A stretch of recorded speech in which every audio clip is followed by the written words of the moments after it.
वंदित्तु सौवसिद्धे ध्रुवमचल मणोवमं गतिं पाते वोच्छामि समय पाहुरु निर्णमोषुद केवली भणिदम्। आचार्य कुंद कुंद समय सार परमागम में अभेद अखंड निर्विकल्प रूप से आत्मा का स्वरूप समझा रहे हैं। धर्म की शुरुआत कैसे होती है, मोक्ष मार्ग कैसे शुरू होता है, जो मोक्ष मार्गी जीव होता है उसकी कैसी स्थिति और कैसी परिस्थिति दोनों होती है। परिस्थिति बाहर में कैसी भी हो सकती है, लेकिन मनस्थिति उसकी स्वाधीन होती है। परिस्थिति भले ही पराधीन रहे, लेकिन मनस्थिति स्वाधीन रहती है। परिस्थिति में चाहे जो कुछ भी बने, सुख भी हो सकता है, दुख भी हो सकता है। सुख होगा तो एकदम भावाद्रेक में नहीं आएगा, दुख होगा तो विह्वल नहीं हो जाएगा, घबराएगा नहीं, दोनों स्थिति में मध्यस्थ रहेगा। ऐसी धर्मात्मा जीवों की स्थिति होती है। कभी कभी धर्मात्मा जीव बाहर से रोते बिलखते भी दिखाई दे सकते हैं, ऐसा भी हो सकता है, लेकिन वो रोना बिलखना वो चारित्र मोह की कमजोरी है, दर्शन मोह की कमजोरी नहीं है। इसके बारे में दादा जो है कई बार, वो अपनी उनकी शैली है, अपना समझाने का उनका तरीका है, उतना हम तो नहीं समझा सकते, लेकिन वो कई तरीके से इसको समझाते हैं। ज्ञानी जीव जब कोई इष्ट वियोग होता है तो रोता हुआ दिखाई देगा, लेकिन वो अंदर में ये भी जानता है कि ये क्रमबद्ध पर्याय में ऐसा ही होना, रोता है, दुखी होता है। छायिक सम्यक दृष्टि की बात करें, छायिक सम्यक दृष्टि, छायिक सम्यक दृष्टि श्री राम, छायिक सम्यक दृष्टि श्री राम जब जंगल में सीता का हरण हो गया तो रोते बिलखते हैं, और वो जो किस किस से पूछ रहे हैं, हे खग हे मृग, हे खग हे मृग हे मधुकर श्रेणी, तुम देखी सीता मृग ने, कि हे खग पक्षियों, हे पक्षियों, हे मृग यानी हे पशुओं, हे मधुकर श्रेणी जो तितलियां हैं, चींटियां हैं, भंवरे हैं, जंगल में जो जो पशु पक्षी हैं उन सब से ये पूछते फिर रहे हैं कि क्या तुमने मेरी सीता देखी है। तो कहने का अर्थ ये है कि सम्यक दृष्टि ज्ञानी जीव परिस्थितियों के अनुसार हो सकता है कुछ रोते बिलखते भी दिखे हैं, हंसते खिलखिलाते भी दिखे, लेकिन वो उनका श्रद्धान उसमें सुख वाला नहीं है, उस श्रद्धान में सॉरी उस जो उल्लास में अथवा विह्वलता में चारित्रगत कमजोरी है, ऐसा है उनकी स्थिति। ऐसी स्थिति का यहाँ चित्रण चल रहा है। 215वीं गाथा ये कह रही थी कि ज्ञानी के पास में बाहर में, क्योंकि अभी तो घर है, गृहस्थी है, इसलिए बाहर में उसके पास परिग्रह भी हो सकता है, उन परिग्रहों का भोग भी दिखाई दे सकता है, लेकिन उन भोग में वो उदासीन भाव है, अनासक्त बुद्धि है। गीता में भी कहा ना, अनासक्त भाव क्या बोलते हैं, अनासक्त निष्काम भाव, तो वो उसी प्रकार का है, वियोग बुद्धि जिसको कहा है। अब इसके आगे की जो बात है वो ये है कि अच्छा उसे ऐसा निष्काम भाव होता ही क्यों है। कर्म के उदय में भोग सामग्री तो प्राप्त होगी, ठीक है, लेकिन उस भोग सामग्री को भोगने का भाव खुशी खुशी क्यों नहीं होता, वियोग बुद्धि से क्यों होता है? क्योंकि वो ये जानता है कि मेरे भोगने से वस्तु भोगी नहीं जा सकती, ये जानता है वो। हमने सर्वार्थ सिद्धि में पढ़ा था, सर्वार्थ सिद्धि तत्वार्थ सूत्र की टीका है, उसमें पढ़ा था, या उसको पढ़ाते वक्त हमारे टीचर ने बोला था कि भोगा न भुक्ता व्यय में वो भुक्ता, हम भोगों को नहीं भोगते हैं, भोग हमें भोग रहे हैं। ये क्या पंक्ति है, सोचो जरा। क्या कहने का भाव है, हम भोगों को नहीं भोगते हैं, भोग हमें भोग रहे हैं।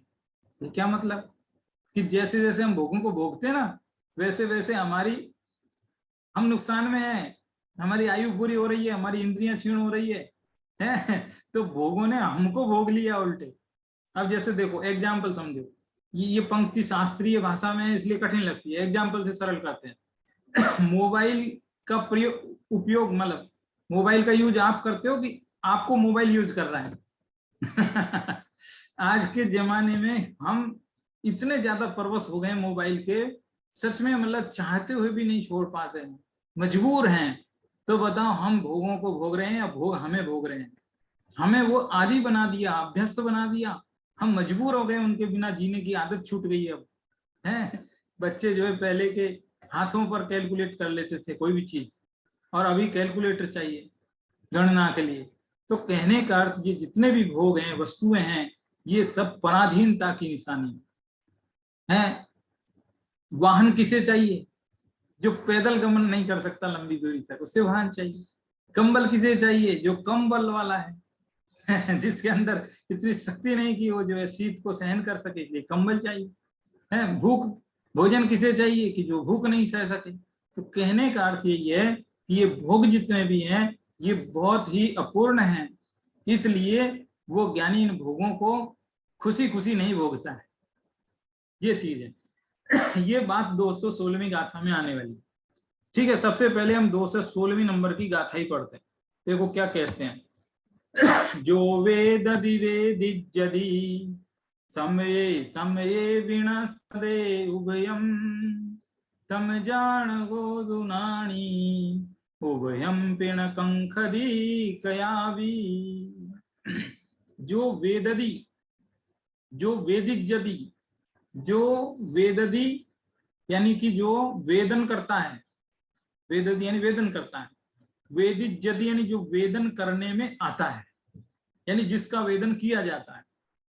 वेदन करने वाला और वेदन में आने वाली चीज, दो बातें हो गई। ठीक है। तो जो वेदन करने वाला है और जो वेदन में आने वाली चीज है, वे दोनों ही उभयम, लास्ट वाला शब्द पहली लाइन में उभयम, यानी ये दोनों चीजें समये विनश्यते, प्रति समय विनाश को प्राप्त हो रही है। वेदन करने का भाव भी एक क्षण का है, पर्याय एक समय की होती है। वेदन करने का भाव उत्पन्न हुआ, इधर वस्तु सामने आई, तब तक वो गायब।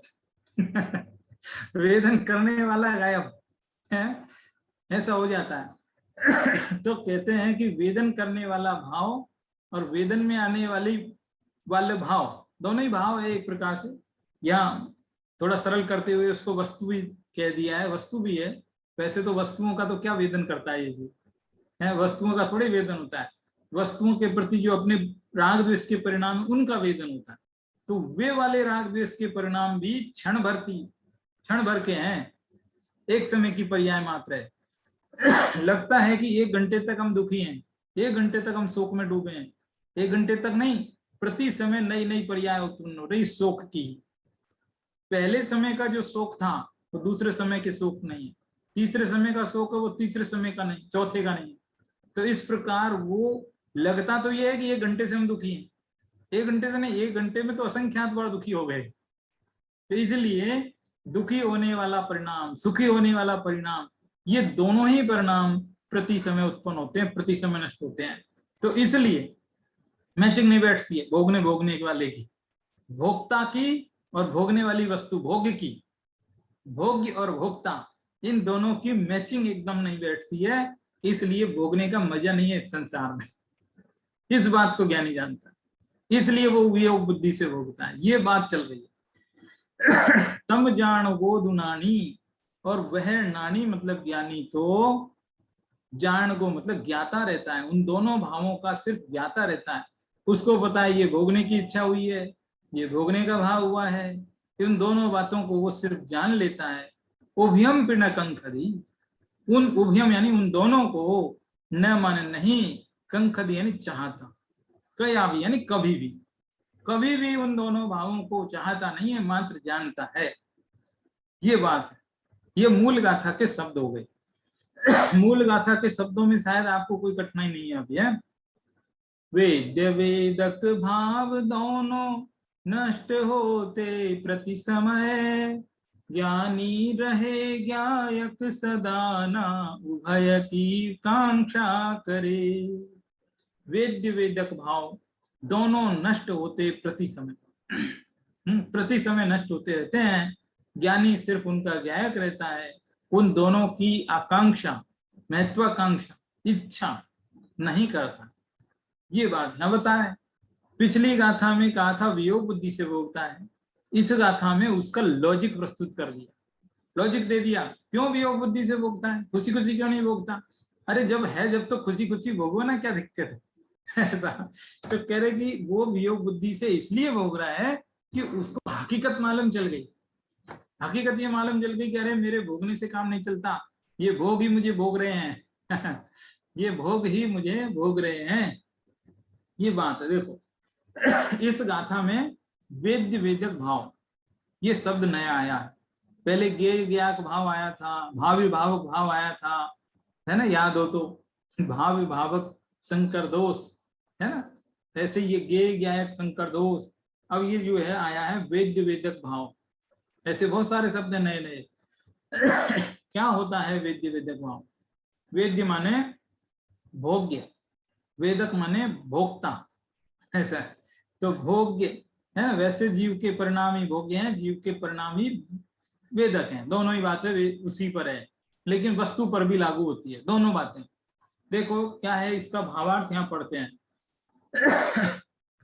वेदन करने भाव को, वेदन करने वाले भाव को वेदक भाव कहते हैं, और जिस भाव का वेदन किया जाता है उसे वेद्य भाव कहते हैं। ये दोनों ही भाव उत्पन्न होते ही एक समय में नाश को प्राप्त हो जाते हैं। दो अर्थ निकल रहे हैं। मैंने कहा था ना वस्तु पर भी लागू कर सकते हैं, वैसे तो ये आत्मा के भाव हैं। और देखो यहाँ साफ लिखा दोनों ही भाव, यानी आत्मा के परिणाम है ये दोनों ही। वेद्य पर, वेद्य भी एक भाव है और वेदक भी एक भाव है, दोनों ही आत्मा के परिणाम।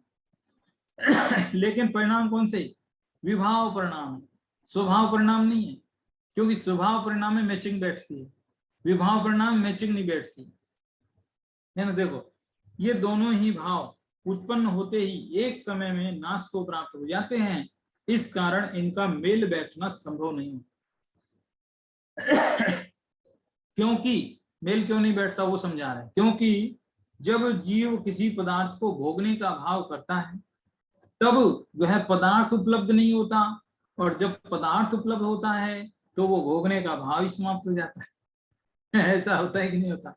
हम चाहते हैं ये चीज मिल जाए मिल जाए मिल जाए, जब चीज मिल गई तो पहले जैसी इच्छा नहीं रहती। पहले जिस प्रकार की तीव्र इच्छा होती थी उतनी इच्छा नहीं रहती, कम हो जाती है।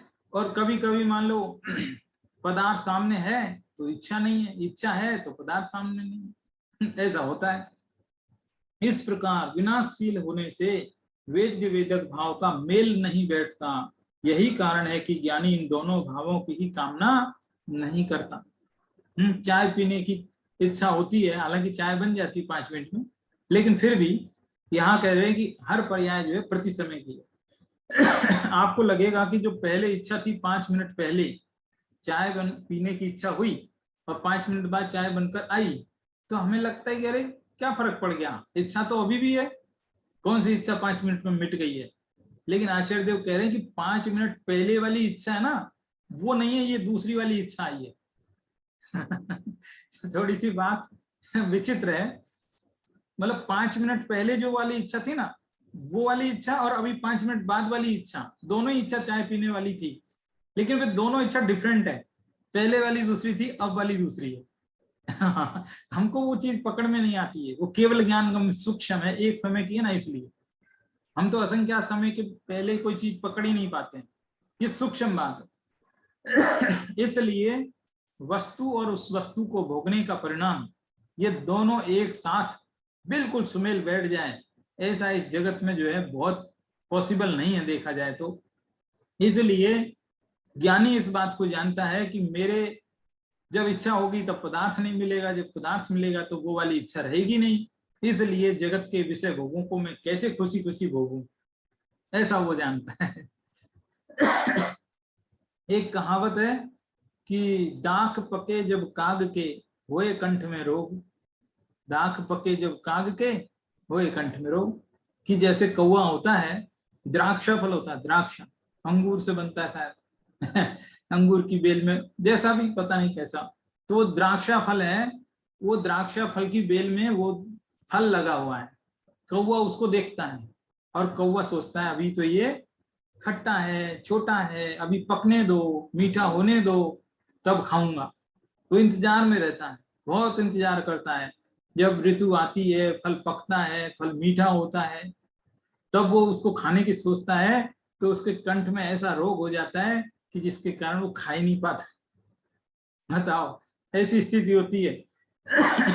हम सबके साथ भी ऐसा ही हो रहा है कि नहीं हो रहा? सब सोचना, हम पहले तो पूरी जिंदगी कमाने में लगते हैं। किस लिए कमाते हैं? कि चैन से जिएंगे। फिर बताओ, चैन से जी पा रहे हैं? चैन से कभी जीने का मौका ही नहीं लगता है। चैन से जीने के लिए ही सब प्रयास कर रहे हैं, लेकिन चैन से जीना नहीं मिल पा रहा है। ये जगत का ऐसा ही स्वरूप है। आयु पूरी हो जाती है, समय निकल जाता है, और हम सोचते हैं कि चैन से सोएंगे। अरे चैन से कब सोओगे? चैन से सोने का वक्त ही नहीं है। ये जगत का जंजाल ऐसा है, जगत का चक्र ऐसा है, न चाहते हुए भी इस चक्र में जीव को फंसना पड़ता है। ये ऐसी स्थिति है। ऐसी स्थिति है। ठीक है, तो ये बात बता रहे हैं। वेद्य वेदक भाव दोनों प्रति समय उत्पन्न होते हैं, प्रति समय नष्ट हो जाते हैं। दादा जो है, यही वाला प्रवचन मैंने सुना था। मैं क्या दादा के प्रवचन रोज सुनता हूँ लगभग, आजकल काफी समय से नहीं सुन पा रहा हूँ, मैं रोज लगभग सुनता था। तो ये वाली गाथा का भी सुना था मैंने। तो उसमें भी जो है उदाहरण देते हैं वो दादा। उदाहरण देते हैं कि बड़े खाने की इच्छा हुई किसी आदमी को। अब बड़े खाने की, बड़े होते हैं मूंग की दाल के, किसके उड़द की दाल के, किसके बनते हैं। तो दाल को भिगोना पड़ती है पहले, फिर उसको पीसना पड़ती है, फिर उसको पकोड़े बनाने पड़ते हैं, फिर उनको तलने पड़ते हैं, कितना 1-2 दिन लग जाता है। तो वो कहने का अर्थ, जब तक वो इच्छा नहीं रह पाती, कोई भी चीज की इच्छा पहले जैसी नहीं रहती है। आगे इसमें जो व्याख्या कर रहे हैं ना, उस व्याख्या में एक लॉजिक ऐसा आया, उससे मेरे भी ये बात गले उतरी। वैसे मेरे भी नहीं उतर रही थी पहले, एक लॉजिक बढ़िया अच्छा आया। आएगा, मैं पढ़ूंगा अभी, लेकिन पहले से ही बता देता हूँ। इच्छा के काल में यदि वस्तु सदा उपलब्ध रहे तो इच्छा ही नहीं उत्पन्न होगी। फिर भाई, जैसे क्या होता है, इस जगत में इच्छा का भी सुख है। बहुत लोग इच्छा बनी रहे इस बात में भी आनंद मानते हैं, इच्छा ही खत्म हो जाए। यूं कहते हैं ना, इस जगत में जो कुछ तुम्हें पाना है वो सब तुमने पा लिया। 1 मिनट को सोचो, हमें पद चाहिए, प्रतिष्ठा चाहिए, पैसा चाहिए, जो भी चाहिए सब मिल गया। आपके जीवन का कोई गोल बचा नहीं है, अभी अभी कोई एम खत्म सब। तो अब जीने का मकसद ही खत्म हो जाएगा, जिंदगी जीने में मजा ही खत्म हो जाएगा, बचेगा ही नहीं जिंदगी में कुछ। तो कह रहे कुछ ना कुछ एम रखो जिंदगी का जीने के लिए, ऐसा समझाया जाता है। ये वे ऑफ लाइफ की जो क्लासें होती है, जीवन जीने की कला जिनमें सिखाई जाती है, उनमें ये शिक्षा दी जाती है। अरे नहीं नहीं, अभी से सब हार मत मानो, हाथ पे हाथ रख के मत बैठ जाओ, वरना जिंदगी तो अभी से बुढ़ापा आ जाएगा। कुछ करते रहो, चलते फिरते रहो, दिमाग को एक्टिव रखो, इससे युवा बने रहोगे।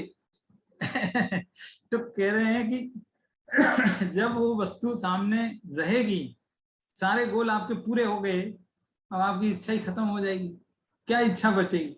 तो इच्छा को बनाए रखने के लिए लोग प्रयास करते रहते हैं, ऐसा है। देखो क्या बात चल रही है। कि वेद्य वेदक भाव, वेदक यानी इच्छा है ना, और वेद्य माने राग द्वेष के परिणाम। वैसे वस्तु भी ली जा सकती है, क्योंकि जो भी राग द्वेष होता है ना, वो वस्तु के आश्रित होता है। जैसे मान लो कोई कहे मुझे द्वेष हो रहा है, राग का भी समझ सकते हैं, लेकिन द्वेष पे ज्यादा जल्दी समझ में आएगा, इसलिए द्वेष बोलता हूँ। कोई कहे मुझे बहुत द्वेष आ रहा है, ईर्ष्या हो रही है, गिलानी हो रही है, कि किस पर हो रही है? कि नहीं, किसी पर नहीं। ऐसा होता है, किसी ना किसी पर होती है। वो द्वेष आएगा तो किसी ना किसी पर आएगा, राग आएगा तो भी किसी ना किसी पर आएगा।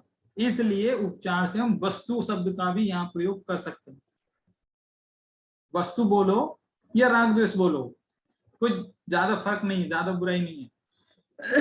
कैसे? देखो यहाँ क्या कह रहे हैं, इसको भी पढ़ लेते हैं, जयचंद जी छाबड़ा वाला।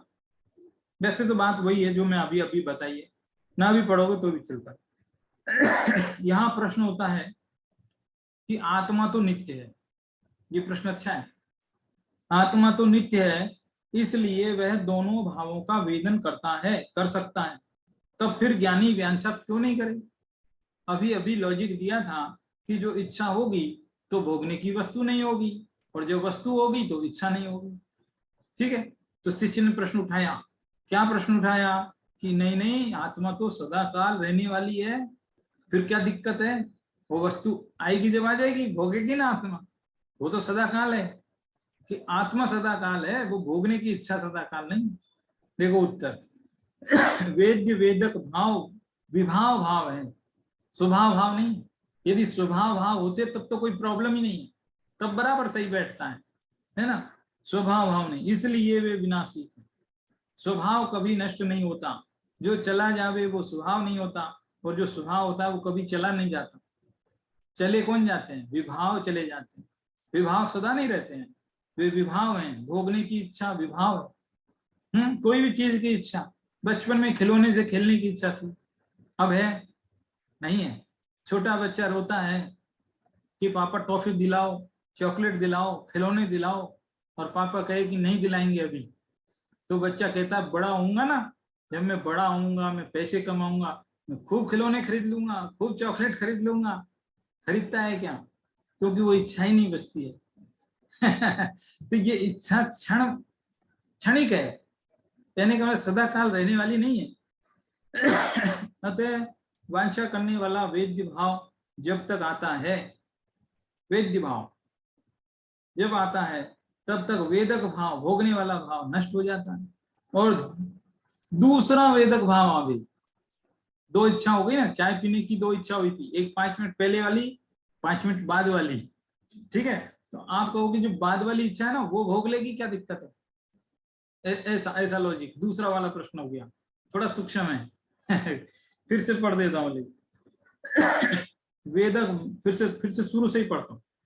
वेद्य वेदक भाव, ये क्या वर्डिंग ऐसी है ना, बहुत एक जैसी है, वेद्य वेदक वेद्य वेदक। तो थोड़ा सा ध्यान से, वेद्य वेदक भाव विभाव भाव है, स्वभाव भाव नहीं, इसलिए वे विनाशी हैं। अतः वांछा करने वाला वेद्य भाव जब आता है तब वेदक भाव नष्ट हो जाता है।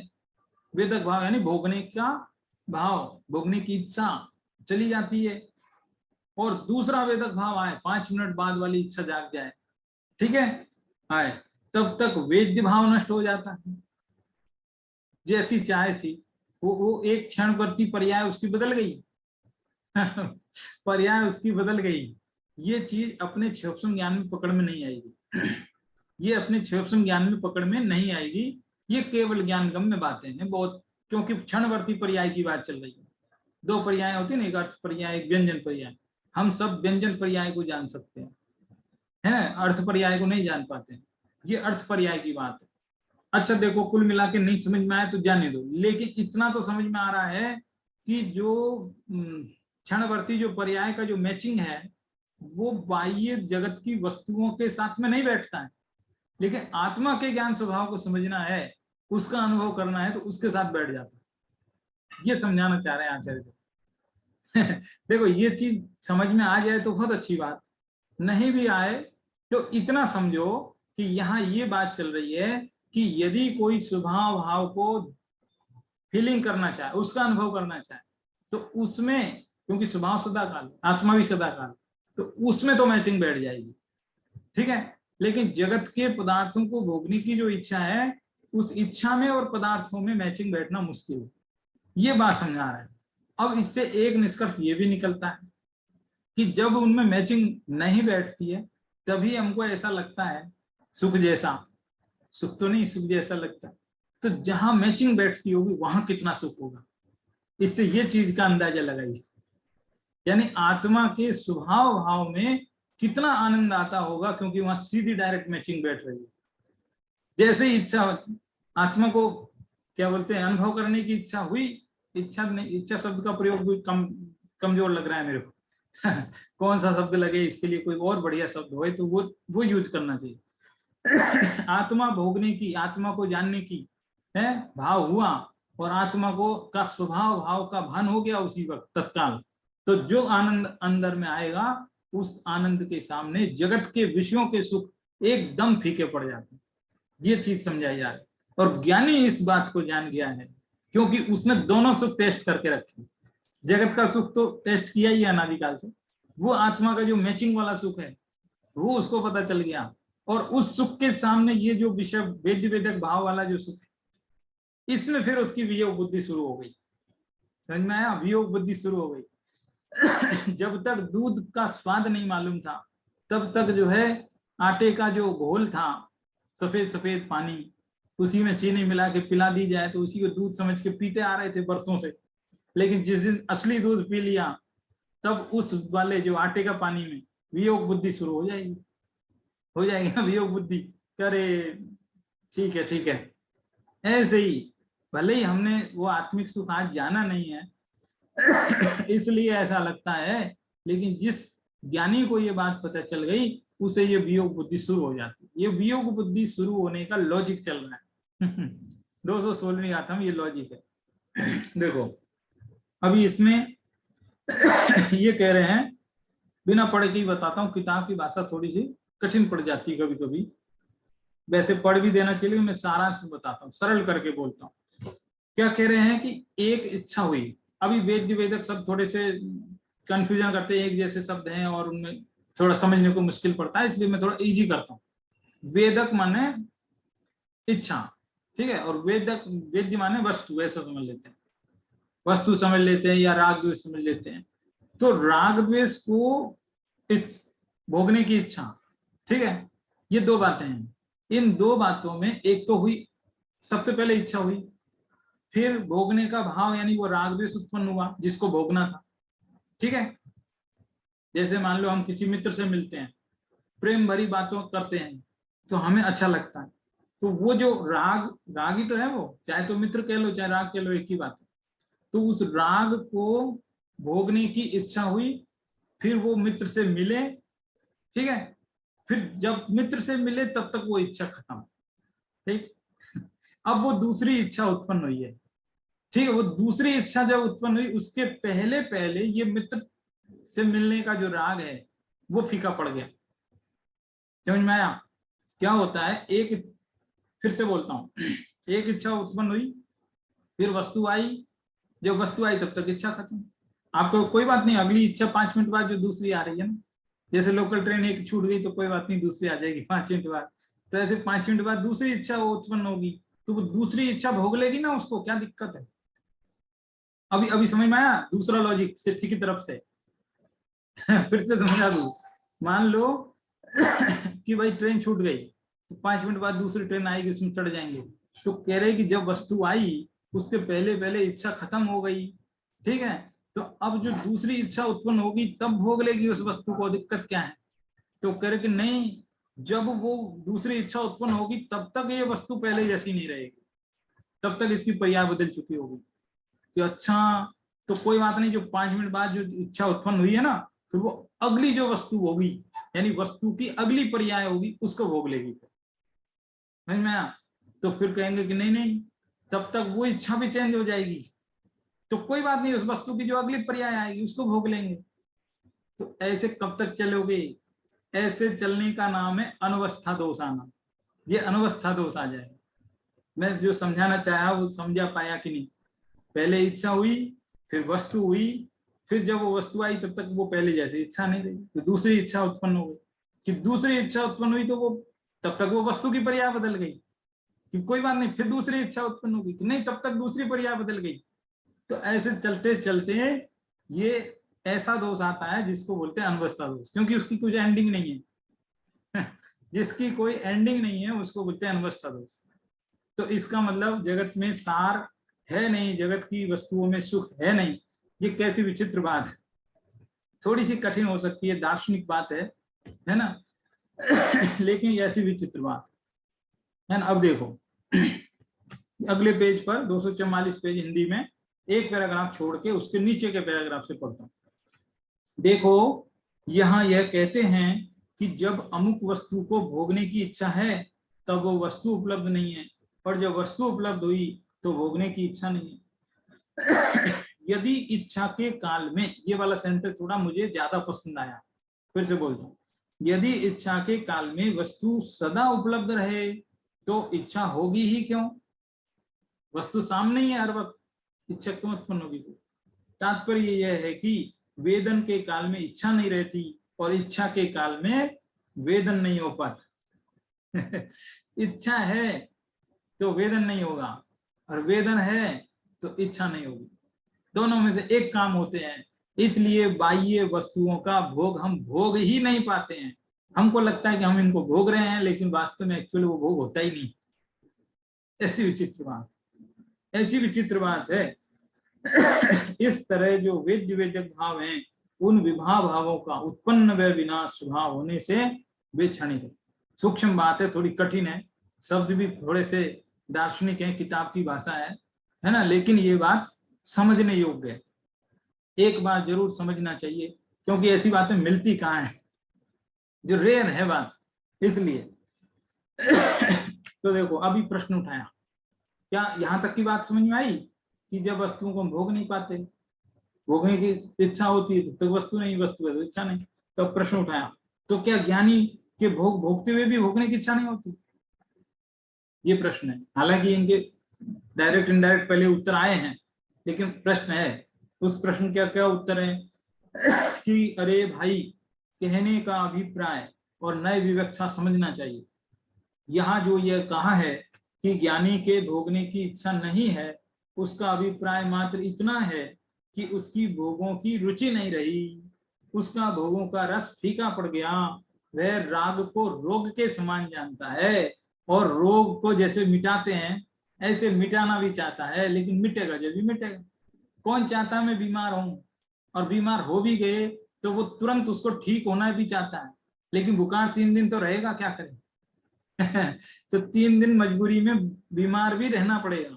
ऐसे ही ज्ञानी को ये पता है कि ये जो राग है, ये वो मिटाना चाहता है, उसका बस चले तो 1 मिनट में मिटाए, लेकिन वो बस चलेगा नहीं, क्योंकि जब अपनी भूमिका ऊंची चढ़ेगा तो अपने आप मिटेगा। क्या कर सकता है, कर कुछ नहीं सकता, सिर्फ जानता है। इच्छा का काल और भोग की प्राप्ति का काल दोनों मेल नहीं खाते। इच्छा के समय कांक्षमाण पदार्थ नहीं होता, यानी जिसकी इच्छा है वो पदार्थ नहीं होता, और जब पदार्थ होता है तो पहले की इच्छा का अभाव हो जाता है, क्योंकि एक समय की क्षणिक पर्याय है, इस कारण इच्छा निरर्थक, इच्छा निरर्थक है। इच्छा का कोई हिसाब नहीं है, है ना, वो समन सुत्तम ग्रंथ में आता है, इच्छा हूँ अनंत आकाश समा, कुछ ऐसे लाइन है। इच्छा जो है आकाश के समान अनंत है, इच्छाओं का कोई अंत नहीं है। हम कहाँ तक भोगेंगे, जगत के सारे पदार्थ भी मिल जाएं तो भी हम नहीं भोग सकते, हमारी इंद्रियां थक जाएं, लेकिन हमारी इच्छाएं कभी मिटती नहीं है। आचार्य पूज्यपाद ने भी एक श्लोक लिखा है, क्या है वो, आशागर्तः प्रति प्राणी, आशागर्तः प्रति प्राणी यस्मिन् विश्वमनुपमं कच्य किम कियादायाति वृथा वो विषयस्ता। ऐसा एक श्लोक है पूज्यपाद आचार्य का। आशागर्तः प्रति प्राणी, आशा रूपी गड्ढा हर प्राणी का इतना बड़ा है कि जिसमें पूरे विश्व की सामग्री डाल दो तो भी वो गड्ढा भरता नहीं है, खाली का खाली रहता है ना। तो जब पूरा विश्व अकेले एक प्राणी के हिस्से में चला गया, ठीक है, पहली बात तो खाली है, लेकिन मान लेते हैं हो गया किसी तरह, तो अब ये बताओ कि विश्व तो एक ही है और प्राणी तो बहुत सारे हैं, तो किसके हिस्से में कितना कितना आएगा, किसी का कोई हिसाब नहीं है। जगत की समस्त सामग्री मिलने के बाद भी इच्छाएं तृप्त नहीं होती। इच्छाएं तो एक प्रकार से उस अग्नि के समान है कि जिस अग्नि में चाहे जितना ईंधन डालो, लेकिन वो अग्नि कभी तृप्त नहीं होती है। हम सोचे अग्नि बुझ जाएगी, अरे बुझेगी नहीं, और बढ़ेगी बढ़ेगी। जैसे जैसे हम भोगों को भोगते हैं वैसे वैसे भोगने की और इच्छा जागृत होती है। ऐसा है, इच्छाएं बढ़ती है, नींद का है, इच्छा का है, ऐसे हर चीज के कुछ हैं, ऐसी चीजें ऐसी है कि जिनको बढ़ाने से तो बढ़ती है और घटाने से घटती है, ऐसा है। तो इच्छा है वो आग के समान है ना, अग्नि के समान है, जिसमें चाहे जितना ईंधन डालते जाओ डालते जाओ डालते जाओ सबको भस्म कर देगी, लेकिन वो खुद नहीं बुझे। ऐसी इच्छा। पूजा की पंक्ति है, देवशास्त्र गुरु की पूजा है, उस पूजा में एक पंक्ति में आता है, सोचा करता हूँ भोगों से बुझ जावेगी इच्छा ज्वाला, परिणाम निकलता है लेकिन मानो पावक में घी डाला। सोचा करता हूँ भोगों से बुझ जावेगी इच्छा ज्वाला। ये इच्छा हुई मैं भोगूंगा, इच्छा हुई मैं भोगूंगा, इच्छा हुई मैं भोगूंगा, है। और भोगते भोगते सोच रहा था कि कभी इच्छा मिट जाएगी ना, कहीं घूमने की इच्छा हुई, चलो घूम आते हैं, इच्छा मिट जाएगी। अरे मिटती नहीं है, और बढ़ती है। जैसे मानो पावक में घी डाला, पावक माने अग्नि में घी डालने से अग्नि बुझती नहीं है, और बढ़ जाती है। उसी तरह से जैसे जैसे हम अपनी इंद्रियों को मन मुताबिक जो ये इच्छाएं करती है उसके अनुसार भोगों की उपलब्धि करा देते हैं, तो वो इच्छा इंद्रियां और डिमांड करेगी। जैसे डॉग होता है, डॉगी अपने घर के दरवाजे पर आता है और उसको रोटी का टुकड़ा डाल दिया जाता है, तो वो दूसरे दिन भी आता है। रोज रोज डालते तो फिर रोज रोज आता है वो, है, क्योंकि उसको पता लग गया कि यहाँ से रोटी मिलेगी, तो वो रोज आता है। तो ऐसे ही ये इंद्रियों को जब विषय सामग्री हम उपलब्ध करा देते हैं इनके अनुकूल भोग, तो फिर ये जो है मानती नहीं है, फिर वापस डिमांड शुरू कर देती है। इसलिए ये जो है सही तरीका नहीं, ये बताई जा रही। वेद्य वेदक भाव का मतलब ये है ना। कठिन शब्द थे लेकिन उनको थोड़ा सरल करने की कोशिश की है, पता नहीं कितने सरल हुए। एक बार आप पढ़ लेना, अब की बार समझ में आ जाएगा। एक बार सुन लेंगे फिर पढ़ लेंगे तो समझ में आ जाएगी, बात पूरी हो जाएगी क्लियर। देखो, फिर एक प्रश्न उठाया कि अच्छा ज्ञानी के जब भोगने की इच्छा भी इतनी कमजोर है, भोगता भी मजबूरी में है, फिर वो भोग सामग्री वो इकट्ठी क्यों करता है, क्यों हाय हाय करता है, क्यों कमाने जाता है, क्यों शांति से नहीं बैठ जाता है। वैसे इसका उत्तर पहले आ गया है ना। लेकिन क्या उत्तर आया था? उत्तर यही आया था कि जैसे मान लो रोग हुआ, अब उस रोग को या तो सहन कर लो, दो उपाय हैं अपने पास, या तो सहन कर लो, सहन नहीं हो रहा तो फिर उसका इलाज करा लो। अब वो रोग है, राग का रोग उसको हो गया है, उसको सहन भी नहीं हो रहा है, क्योंकि चारित्र मोहिनी कर्म इतना, क्या बोलते, वीर्यांतराय कर्म का क्षोभम इतना नहीं है कि वो सहन करे, है। अब फिर उसका उपाय करता है विचार, ऐसा है, उसकी इसी स्थिति हो जाती है।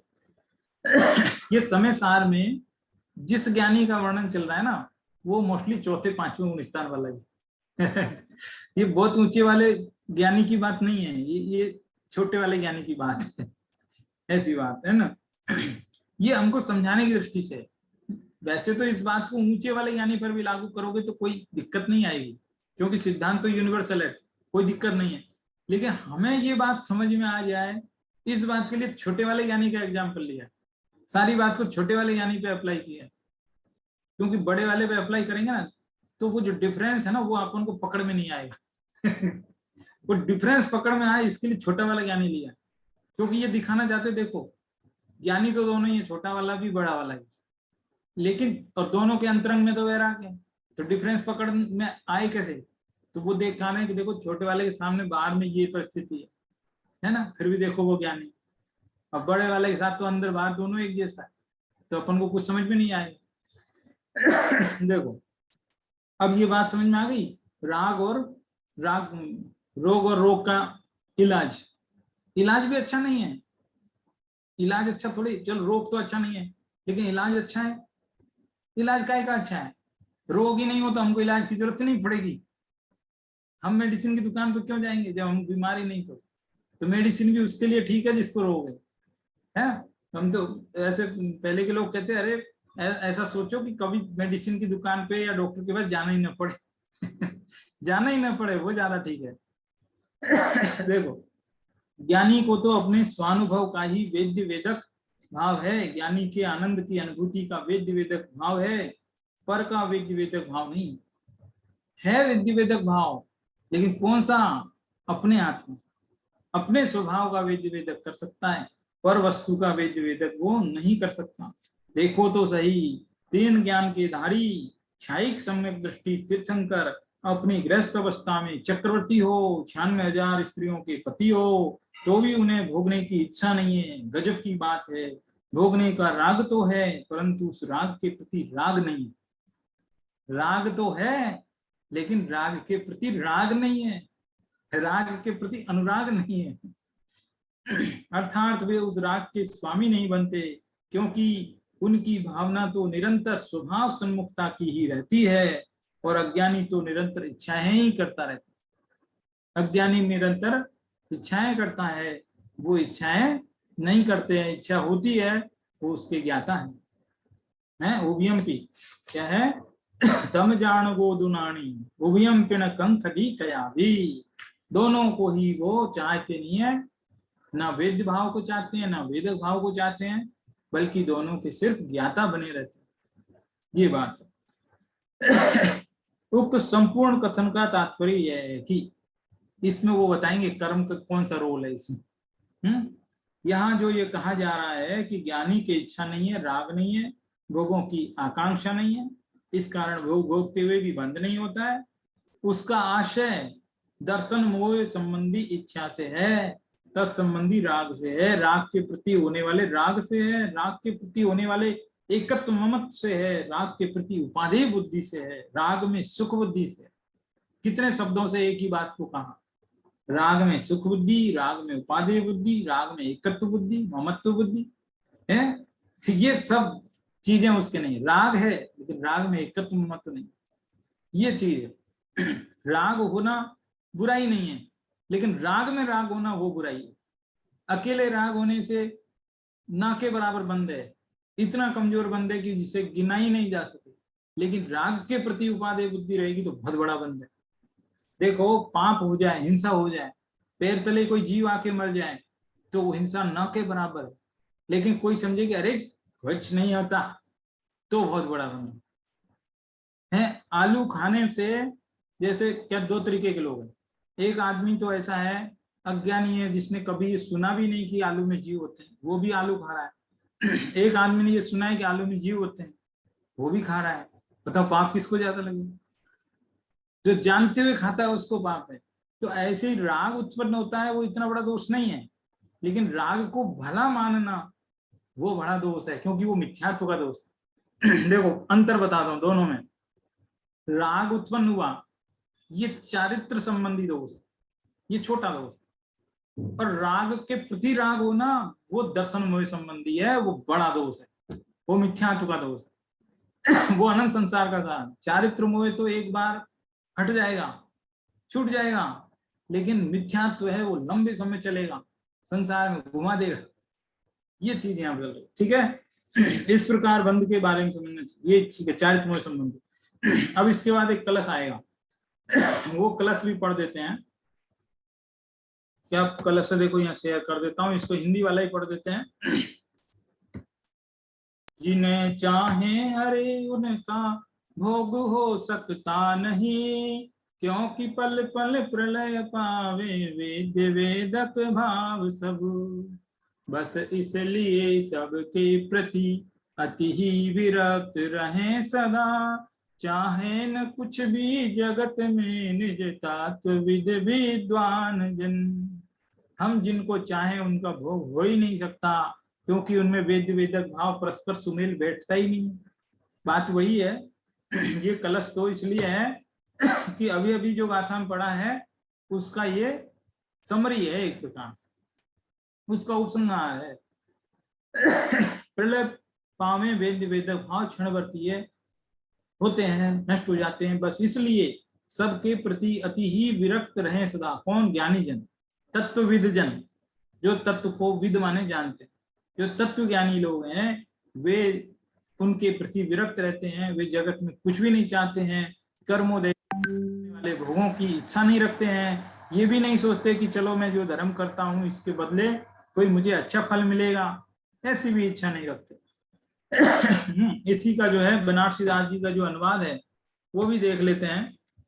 देखो क्या है, जे जे मन वांछित विलास भोग जगत में, ते ते विनाशिक सब रखे न रहत है, और जे जे भोग अभिलाष चित्त परिणाम, तेउ विनाशिक धारा रूप व्यवहत है। एक तान दुहु माही ताते वांछा पूरे नाही, ऐसे ब्रह्म कारज को मूर्ख चाहत है। सतत रहे सचेत पर सोन कर हित, याते ज्ञानवंत को अवंचक कहत है।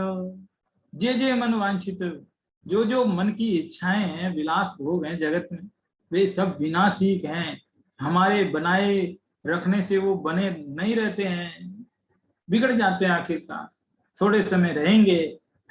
जैसे पानी का बुलबुला है, इंद्रधनुष की शोभा है, क्षणवर्ती रहती है। ऐसे अतिशयोक्ति लगता है, अरे ऐसे इतना थोड़ी क्षणवर्ती, 10-15 साल तो रहेंगे लेकिन वो 10-15 साल हमारे जीवन में कब निकल जाते हैं पता नहीं चलता। जब निकल जाए ना तब सोचना कि वो पानी के बुलबुले के समान है कि नहीं। पहले नहीं लगेगा, निकलने के बाद लगेगा ऐसा है ना। जब आयु पूरी होती है, व्यक्ति जब मरणासन्न रहता है मृत्यु शैया पर, तब उससे पूछो भाई तुम्हारा जीवन तो बहुत लंबा था ना, वो बोलेगा अरे पानी का बुलबुला जैसा सोचा भी नहीं था इतनी जल्दी पूरा हो जाए। ऐसा है स्थिति बहुत इसलिए ये बहुत मनुष्य जीवन कैसा है ये सोचने की बात। और जे भोग अभिलाष चित्त परिणाम, और जितने भी भोग अभिलाषाएं, तो जो भी चित्त में जो भोगने की इच्छाएं परिणाम तेऊ विनाशी, वे भी जो है एक धारा बह रही है। एक इच्छा उत्पन्न हुई खत्म, दूसरी इच्छा उत्पन्न हुई खत्म, तीसरी इच्छा उत्पन्न हुई खत्म, तो वो धारा बह रही है अंदर में, परिणाम सदा काल नहीं रहती। एक ताने दूहु माई ताते वांछा पूरे नहीं, उन दोनों में जो वेद वेद भाव में मेल नहीं बैठता है, इसलिए वांछा यानी इच्छा उस ज्ञानी के होती नहीं है। ऐसे ब्रह्म कारज को केवल मूर्ख अज्ञानी ही चाहते हैं, सम्यक दृष्टि नहीं चाहते हैं। सतत रहते हैं वे, सतत रहे सचेत, वे जागरूक बने रहते हैं सम्यक दृष्टि। परसों न करे हेत, हेत मतलब प्रीति नहीं करते हैं। ज्ञाते ज्ञानवंत अवंचक यानी निरुच्छुक, इच्छा रहित है, इसलिए उसके निर्जरा है, इसलिए उसके निर्जरा है। ये बात समझ में आई होगी। अंत में एक छोटी सी कहानी और सुना देता हूं, फिर पूरी कर देता हूं। ये जो बात चल रही है कि ज्ञानी की इच्छा नहीं है, क्योंकि इच्छा का कोई अंत नहीं है, इच्छा कभी किसी की पूरी नहीं होती है।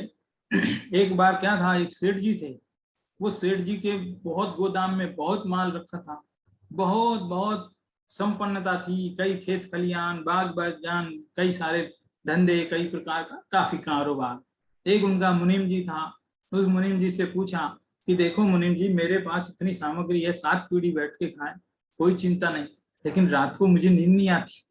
रात को मैं यही सोचता हूँ और कैसे होगा, और कैसे होगा, और कैसे होगा है ना। और ये जो मेरे सामने जो खेत में काम करता है किसान गरीब, एक झोंपड़ी के अंदर रहता है, आज का खाने का ठिकाना नहीं है, कल मतलब आज है तो कल का ठिकाना नहीं। वो इतना चैन से सोता है।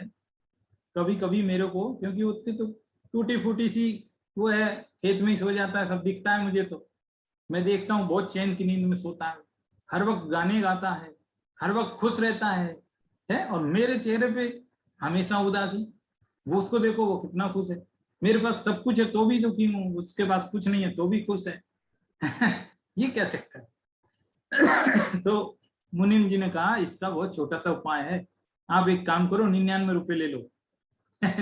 99 सिक्के की मोहर है, मतलब सोने की जो भी सिक्के हैं, ले करके एक थैली में बांध के उसके घर में रात में डाल देना, फिर आपको पता लगेगा कि क्या है। सेठ जी ने कहा चलो ठीक है, आजमा लेते हैं। 99 सिक्के डाल दिए उसके घर में। सुबह वो आदमी उठा, देखा, अरे गिनने लगा, 1 2 3 4 99। अरे भूल हो गई लगता है, गिनने में कहीं गड़बड़ हुई है, एक कम कैसे हो सकता है, ये तो पूरे होंगे ना, राउंड ऑफ पूरे। फिर से गिनता हूँ, फिर से गिना, 2 बार 3 बार गिना, 99 रह गए। अरे देने वाले ने भी क्या एक कम कर दिया, पूरे कर देता। चलो कोई बात नहीं है, एक काम करता हूँ, कल से मैं थोड़ी ज्यादा मेहनत कर लूंगा, 1 रुपया और कमा के पूरे 100 कर दूंगा। फिर बहुत मेहनत करने लगा, फिर 1 रुपया उसने जैसे तैसे बचाया। और उस दिन बहुत थक के आया, अपने बच्चों से बात नहीं की, चेहरे पे उदासी थी। फिर उसने सोचा कि आज मैंने 1 रुपया कमा के पूरे 100 कर लिए, तो यदि कल भी मैं ऐसे ही मेहनत करूं तो 1 रुपया और बढ़ जाएगा। फिर यदि मैं परसों भी एक मेहनत करूंगा तो 1 और बढ़ जाएगा, 2 हो जाएंगे। फिर ऐसे करके मैं 100 की कभी 200 भी हो जाएंगे, 300 भी हो जाएंगे, 400 भी हो जाएंगे। तो फिर अब वो बस फेर में लग गया, 99 का फेर उसको लग गया। फिर वो रोज रोज वैसे ही करने लगा। फिर उसके चेहरे पर वही उदासी रहने लगी जो सेठ जी के चेहरे पे, दोनों एक जैसे हो गए। तब सेठ जी को कहानी समझ में आई कि ये क्या शक्ति, ये 99 का फेर है। ये जगत का 99 का फेर है जिसमें हम सब उलझ गए हैं। ऐसी स्थिति है। तो ये कहने का अर्थ है कि ज्ञानी जानता है विषयों से तृप्ति कभी होती नहीं है। हम विषयों को नहीं भोगते हैं, बल्कि विषय हमें भोग रहे हैं। वही हमें 4 गति 84 लाख योनियों की शेयर करा रहे हैं। इसलिए देखा जाए तो इनमें कोई सार नहीं है, ये सब असार है। और वो एकदम निष्प्रय वनासक्त हो जाता है, इसलिए उसके आमने सामने भोग बिखरे भी हों तो भी उसको बंद नहीं होता है, निर्बंध रहता है, निर्जरा होती रहती है। ये असली धर्म। ऐसी बात समझाना आचार्य कुंद। ठीक है, तो आज की बात यहीं विराम देते हैं। धन्यवाद। जय जिनेन्द्र। जय जिनेन्द्र सर।